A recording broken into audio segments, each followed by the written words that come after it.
सो आज हम लोग स्टेजेस ऑफ टेंडरिंग प्रोसेस में द नेक्स्ट रिमेनिंग पार्ट था वो देखेंगे। तो पार्ट ए वीडियो पहले देख लीजिए and then this part B video आपको नेक्स्ट देखना है। तो रिमेनिंग प्रोसेस क्या है टेंडरिंग का वो हम लोग देखेंगे।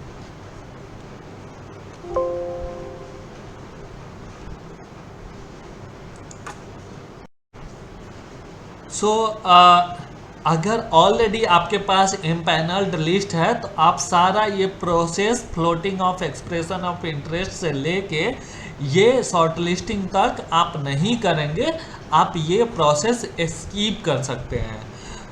नोटिस उसके बाद अगर ऑलरेडी बीड डॉक्यूमेंट हमने प्रिपेयर कर लिया तो उसके बाद क्या करेंगे, नोटिस इनवाइटिंग बीड या कोटेशन या प्रपोजल, आप जो भी नाम दें, आप नोटिस इनवाइटिंग बीड या कोटेशन या प्रपोजल करेंगे। आपका जो भी है एनआईबी हो सकता है, कोटेशन हो सकता है, प्रपोजल हो सकता है, वो इनवाइट करेंगे।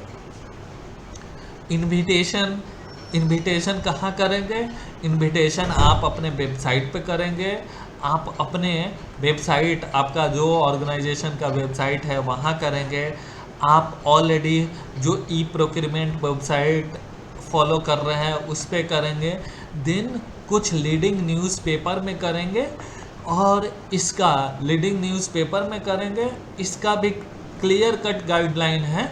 आपका अगर कितना का बिड करना है तो आपको नेशनली आपको करना है, रीजन वाइज भी करना हो सकता है। अगर आपका लेट से आपका 10 लाख रुपए का ही वर्क है तो आपको पार्टिकुलर एक पेपर में करना है, 2 पेपर में करना है। सारे गवर्नमेंट के फिनेंस डिपार्टमेंट अपने अपने गाइडलाइंस फ्लोट करके रखे हुए हैं, उसके बेस्ड अपन आपको करना होता है। Next C pre proposal conference और मीटिंग। ये भी आपको प्री प्रपोजल कॉन्फ्रेंस जो हम लोग बात किए थे सिमिलर वे में है कि आपने ऑलरेडी बिड को या कोटेशन को इनवाइट किया है, ऑलरेडी फ्लोट कर दिया आपके वेबसाइट पे, एंड किसी को कुछ डाउट है तो वो प्री प्रपोजल कॉन्फ्रेंस में आके आपका एक डेट रहेगा, पब्लिकली आपको हैंडल करना पड़ेगा जो भी कुछ क्वेरीज है उसके रिलेटेड। कुछ कुछ केसेस में हो सकता है कि आपको साइट भी दिखाना पड़े, जैसे रोड्स का अगर है तो हो सकता है कि कॉन्ट्रैक्टर आपको साइट देखना चाहे तो उसके लिए भी अरेंजमेंट क्लाइंट कर सकता है। नेक्स्ट है सबमिशन ऑफ टेंडर्स और बीड, 1 फोल्डर और 2 फोल्डर। तो हमने आगे ही बताया कि 1 फोल्डर कब है या 2 फोल्डर कब है। जब टेक्निकल एक बार ले रहे हैं एंड फिनेंशियल दूसरे बार ले रहे हैं तो वो 2 फोल्डर बीड हो गया। अगर सब एक साथ ले रहे हैं तो वो 1 फोल्डर बीड हुआ।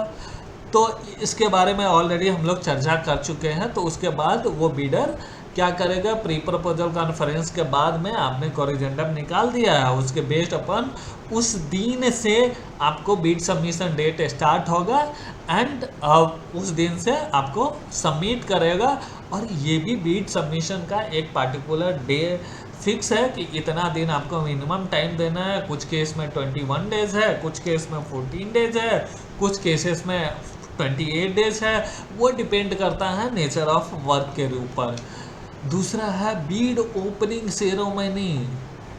इसका क्या मतलब है? बीड ओपनिंग सेरेमनी कर रहे हैं, इसमें क्या है कि आपको किस दिन बीड ओपन करेंगे और कितने पार्टिसिपेंट्स आए हैं या नहीं आए हैं, वो उसका एक प्रॉपर सेरेमनी होगा। और उसमें क्या है, जो भी पार्टिसिपेंट बीडर्स हैं अगर वो उनके चॉइस है वो आएंगे और उनके सामने आपको बीड ओपन करना पड़ेगा, क्योंकि देयर इज़ नो पार्शियलिटी, आपको पार्शियलिटी नहीं करना है। तो उसी टाइम उनका बीड ओपन करके दिखाना पड़ेगा कि नहीं, हमारे पास 5 बीडर्स आए हैं और 5 बीडर्स 10 बीडर्स आए हैं कि 5 बीडर्स आए हैं कि 2 ही बीडर्स हैं। अगर 5 बीडर्स हैं तो 5 बीडर्स में कितने स्टैट्यूटरी क्राइटेरियाज को सेटिस्फाई कर रहे हैं। स्टैट्यूटरी क्राइटेरिया को सेटिस्फाई करने का मतलब कि आपका जो रिक्वायरमेंट था, बेसिक रिक्वायरमेंट जिसके कारण रिजेक्शन हो सकता है, वो सबमिट किया है कि नहीं, तो आप वो सबके सामने ऑफिशियली वो काम करेंगे। नेक्स्ट है evaluation of bid and notification of technically qualified consultant और कॉन्ट्रैक्टर। उसके बाद क्या करेंगे, आप बिड इवेल्युएट करेंगे, टेक्निकली बिड जो सबमिट किया है उसको इवेल्युएट करेंगे एंड इवेल्युएट करके उसको आप वेबसाइट पे फ्लोट करेंगे कि these are the bidders who have been qualified in technical bid, और वो उनका टेक्निकल बिड क्वालिफाइड है और उन्हीं बिडर्स का आपको नोटिफाई करना पड़ेगा और डाटा एंट्री भी ई टेंडर वेबसाइट पे करना पड़ेगा। उस डाटा एंट्री के बाद फिर आपको बिड ओपनिंग सेरेमनी करेंगे। अब क्या बिड ओपनिंग सेरेमनी करेंगे, अब फाइनेंशियल बिड ओपनिंग सेरेमनी करेंगे, आप फाइनेंशियल बिड को करेंगे, right. So financial bid opening हम करेंगे। इसमें क्या है कि इसमें भी हम बिडर्स को बुलाएंगे एंड बेस्ड अपॉन दोनों इवेल्युएशन के बेस्ड अपॉन, अगर हमको कॉन्ट्रैक्टर का सिलेक्शन करना है तो जो फाइनेंशियली सबसे लोएस्ट कोट किया है क्वालिफाइड बिडर में से ऑलरेडी आपने क्वालिफाइड डिक्लेयर कर दिया है।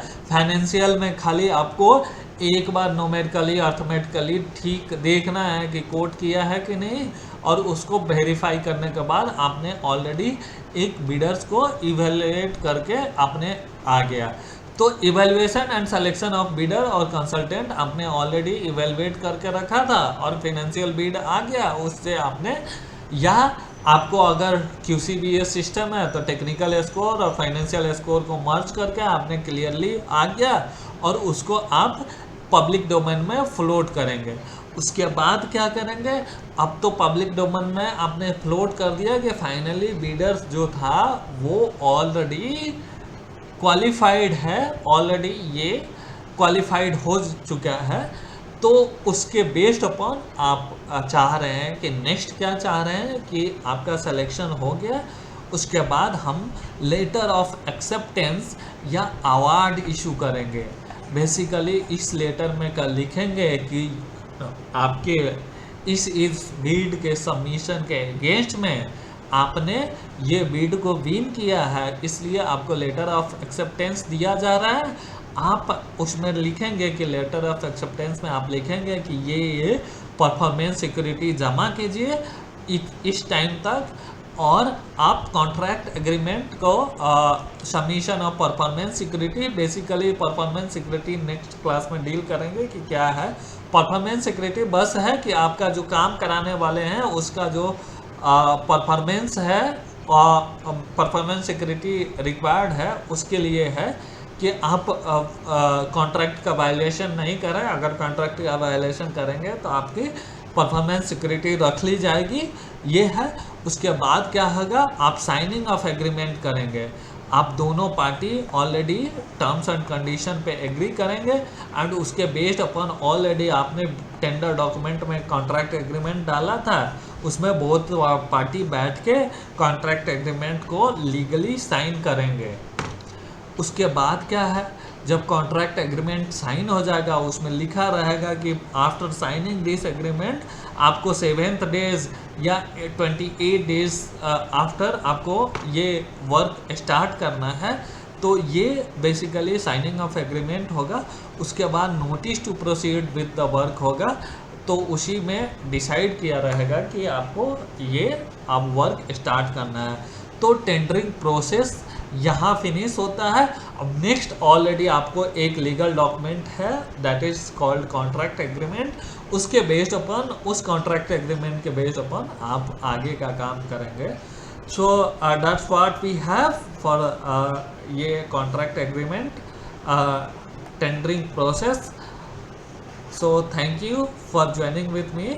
नेक्स्ट हम लोग देखेंगे नेक्स्ट चीज़ें देखेंगे टेंडरिंग टर्मिनोलॉजी, और उसके बाद हम लोग लास्टली देखेंगे कि कैसे एक प्रॉपर टेंडर डॉक्यूमेंट प्रिपेयर करते हैं। सो थैंक यू।